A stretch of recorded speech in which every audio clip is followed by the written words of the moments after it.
തീർച്ചയായിട്ടും ഇത് മാത്രമല്ല ഇനി വരാൻ പോകുന്നത്. 11 വന്ദേ ഭാരത് എക്സ്പ്രസ്സുകൾ പല രീതിയിലുള്ളത് വരുന്നുണ്ട്. അപ്പോഴും ഞാൻ വന്ന് നിൽക്കും എൻ്റെ മുമ്പിൽ, ഇത് ഞാനാണ് ചെയ്തത് എന്ന് പറഞ്ഞുകൊണ്ട് ഞാൻ നിൽക്കും. പിന്നെ വേറൊരു കാര്യമുണ്ട്, നമ്മുടെ ഈ റെയിൽവേ ഗേറ്റുകളില്ലേ, അതെല്ലാം സമയബന്ധിതമായിട്ട് നിർത്തലാക്കിയിട്ട് പാലം പണിയാൻ പോവുക.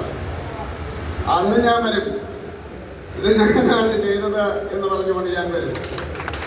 67 പാലങ്ങൾക്ക് വേണ്ടിയുള്ളത് ശ്രീ ഒ രാജഗോപാലാണ് അടൽ ബിഹാരി വാജ്പേയിയുടെ കാലഘട്ടത്തിൽ സാങ്ഷൻ എടുത്തത്. അത് ഇന്നും പൂർത്തിയാക്കിയിട്ടില്ല, പൂർത്തിയാക്കും.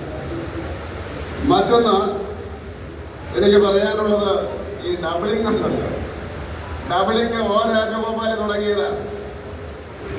2002 അദ്ദേഹം മന്ത്രിയായിരുന്നപ്പോൾ അത് പൂർത്തിയാക്കിയപ്പോൾ ഞാൻ വന്നതെന്ന് പറഞ്ഞു, ഇത് എൻ്റെ നേട്ടമാണോ?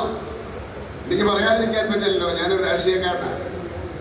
അതുപോലെ തന്നെ വന്ദേ ഭാരത് ആദ്യം വന്നപ്പോൾ ഞാനിവിടെ ഉണ്ടായിരുന്നു.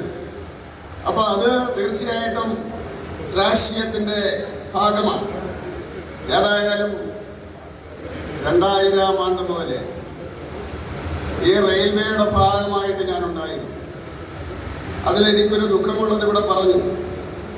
2011 ബജറ്റിലും 2012 ബജറ്റിലും മമതാ ബാനർജി മൻമോഹൻ സിംഗ് മന്ത്രിയായിരുന്നപ്പോൾ ഇവിടെ ഒരു കോച്ചിങ് ടെർമിനൽ വേണമെന്ന് പറഞ്ഞു.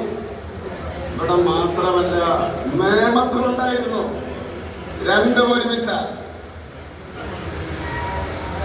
ഞാനിവിടെ അന്ന് Jose K Mani sir MP ആണ്. ഈ രാഷ്ട്രീയ അന്തർധാര പറയും എന്ന് പേടിച്ചിട്ട് തിരുവനന്തപുരം ഗസ്റ്റ് ഹൗസിൽ പോയി അദ്ദേഹത്തെ കണ്ടു ഇത് നടപ്പിലാക്കുന്നതിനെ പറ്റി. കാരണം രാജേട്ടൻ്റെ കൂടെ ഉണ്ടായിരുന്നത് കൊണ്ട് സാധാരണ പാർട്ടി റെയിൽവേയുടെ കാര്യം എന്നെ ഏൽപ്പിക്കുന്നത് അന്ന് മുതൽ ഇന്ന് വരെ. അപ്പം നിർഭാഗ്യവശാൽ ഈ സ്ഥലമെടുപ്പെന്ന് പറയുന്നത് ഒരു പ്രശ്നമാണ്.